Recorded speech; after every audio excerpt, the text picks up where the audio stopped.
There is a sensation that many people do not really know how to name. It is not exactly pain. It is more like the knee that does not cooperate. You get up and it seems like it did not receive the message.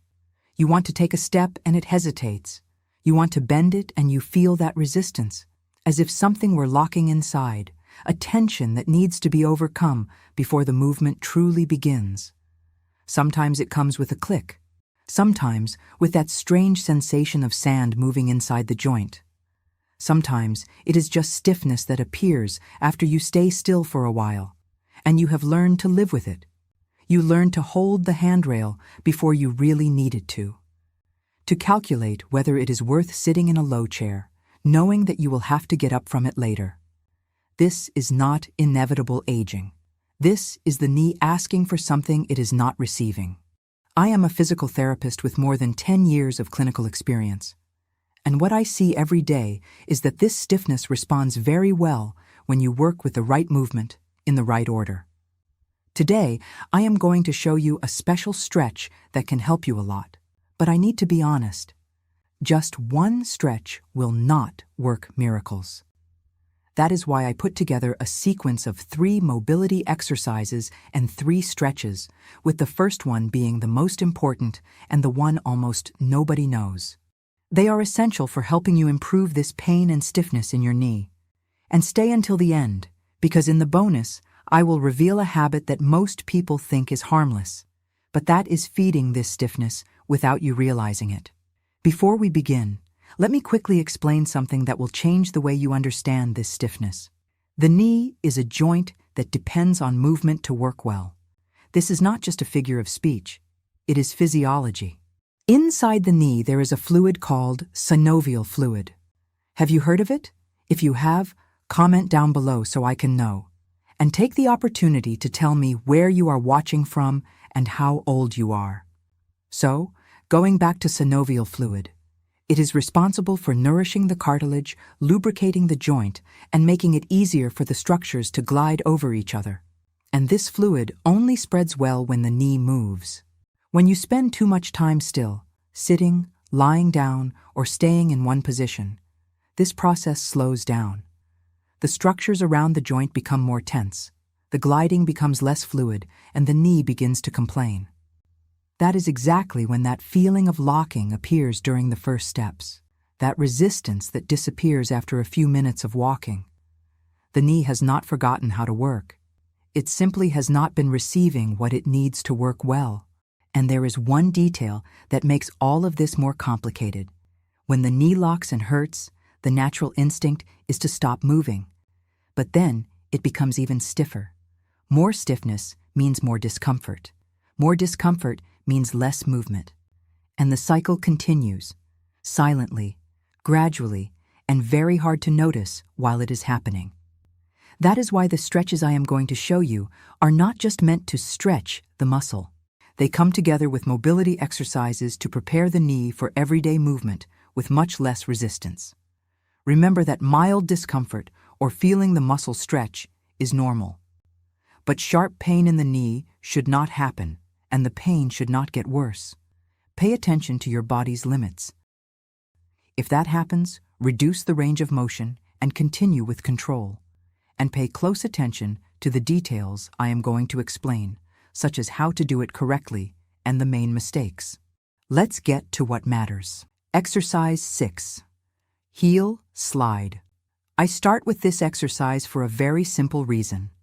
It is the gentlest one there is for the knee, and I know that getting out of bed is often already difficult. Before stretching any structure, the knee needs to be reminded that it can move without threat. The position is lying on your back, with both legs extended on the floor, arms relaxed at the sides of the body. From there, you will slide one heel toward your hip, slowly along the floor, without lifting the leg. The knee will naturally bend as the heel comes closer. You go as far as is comfortable, hold for 1 or 2 seconds, and slide back until the leg is extended again. The secret is in controlling the return. Most people do the first part of the movement with attention and then let the leg return without care. But it is exactly on the way back, when the knee is extending, that you work the full mobility of the joint. Do the movement forward and back with the same attention. There are two very common mistakes here. The first is lifting the heel off the floor to force a greater range of motion. This takes control away from the movement and does not improve the result. The second is going too fast, as if it were an aerobic exercise. Here, speed is the enemy. The slower you go, the better the knee responds. If the movement is very limited today, do not force it. Go only as far as the knee accepts without complaining and respect that limit. Over time, it will naturally increase. Do 10 repetitions on each side, always with the heel sliding along the floor at a slow and controlled pace. Now let's move on to the next one. Exercise 5, IT band stretch. This area I am going to show you now is one of the most neglected areas in people who feel knee stiffness, and one of the areas that makes the biggest difference when you start working on it. The iliotibial band is a strip of tissue that runs down the outside of the thigh, from the hip to just below the knee.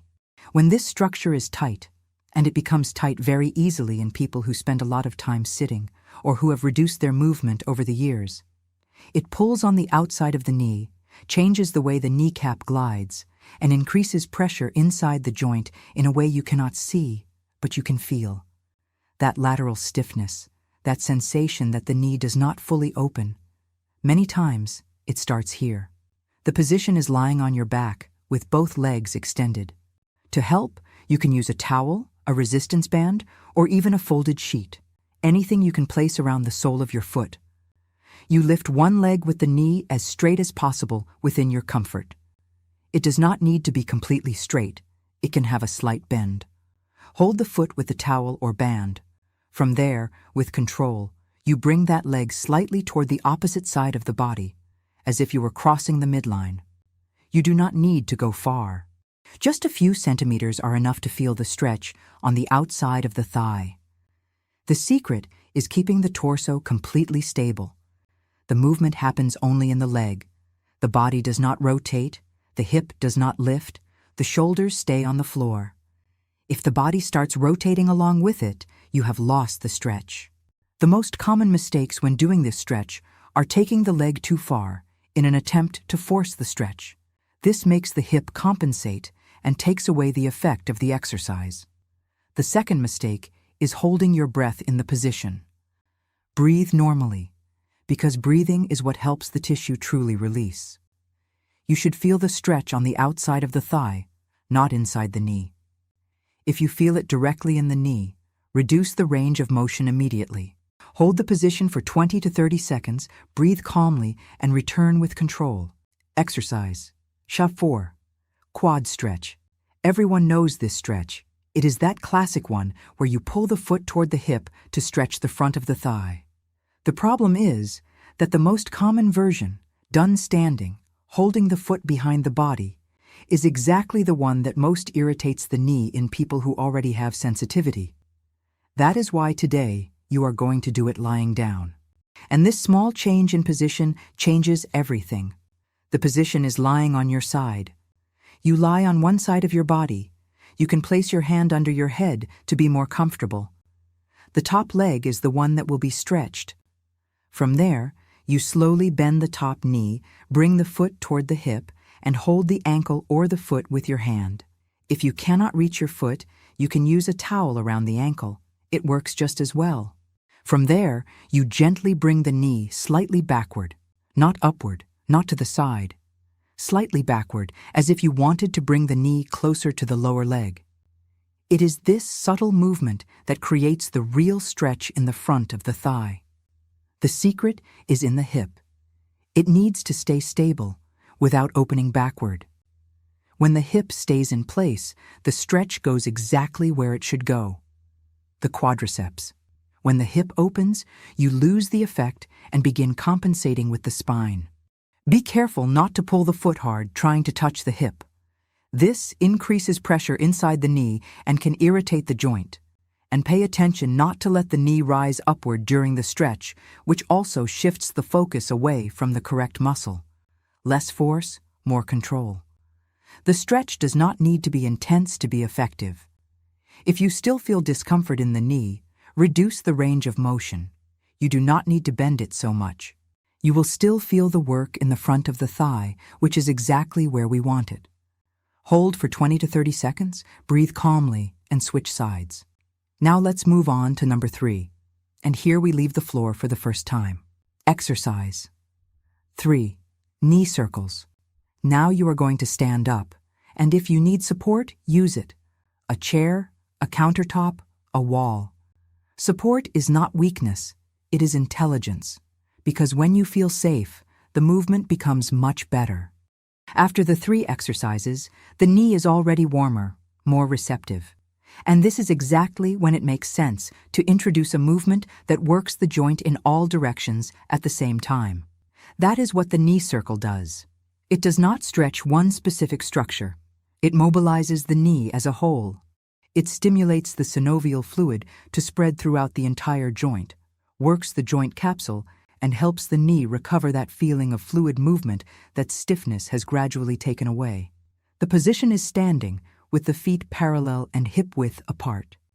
You are going to slightly bend one knee, as if you were about to start a very small squat, and from there, make circles with that knee.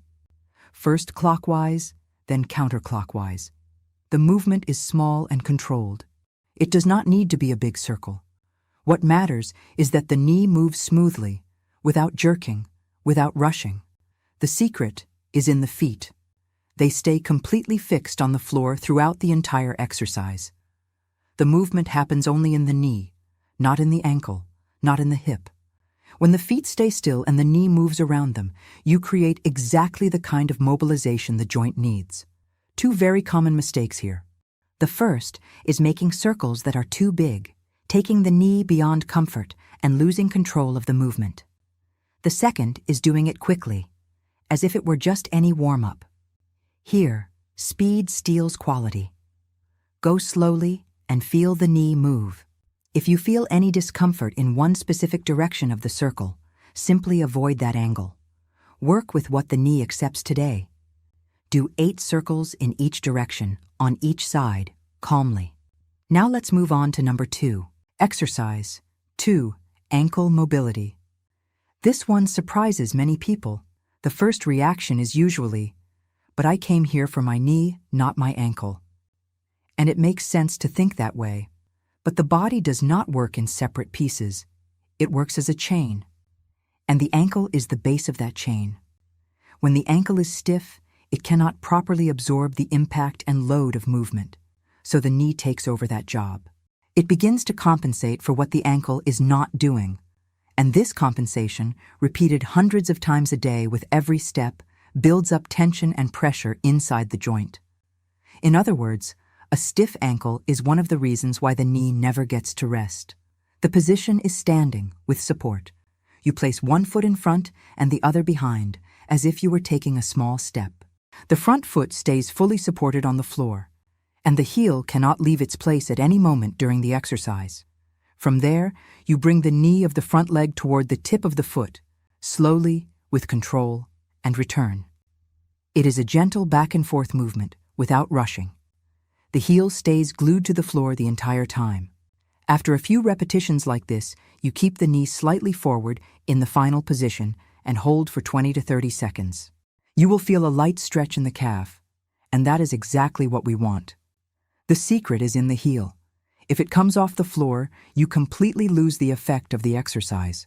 The ankle only gains real mobility when the heel is fixed and the knee moves forward over it. It is this friction between the 2 forces that creates the mobilization. 2 very common mistakes here. The first is letting the heel rise. This usually happens when the person tries to take the knee too far. Go only as far as the heel can stay on the floor. The second is doing the movement with the foot turned outward. The front foot points forward, aligned with the knee, throughout the entire exercise. Do 8 to 10 repetitions on each side and hold for 20 to 30 seconds at the end. Now let's move on to number 1. Exercise 1. Hamstring stretch. This is the one I saved for last. And it was not by chance. Everything you did up to this point had a purpose. The heel slide restored movement to the knee. The IT band released lateral tension. The quadriceps gained length. The circles distributed the synovial fluid. The ankle stopped stealing mobility from the knee. Each exercise prepared a different layer. And now, with all of this done, the knee is in the best possible state to receive this stretch. Because the hamstring muscles, the back of the thigh, are among the muscles that most influence knee stiffness. When they are shortened, they pull the joint from back to front, reduce the space for movement, and make the knee work with a constant tension that you feel, but cannot identify where it is coming from. It is that sensation that the knee never fully relaxes, that it is always slightly contracted, even when you are still. This stretch addresses exactly that. The position is sitting on a firm chair, and extend one leg forward, with the heel supported on the floor and the foot slightly pulled upward toward the shin. The other leg stays bent, with the foot resting normally on the floor. From there, you lean the torso slightly forward, not by rounding the back, but by moving the body as one block from the hip, as if you wanted to bring the chest closer to the thigh while keeping the spine aligned. You will feel a stretch in the back of the thigh of the extended leg, not inside the knee, in the back of the thigh. If you feel it directly in the knee, bend the extended leg a little more until the discomfort goes away. The secret is in the spine. Most people round their back trying to reach farther, and that completely takes the focus away from the hamstring.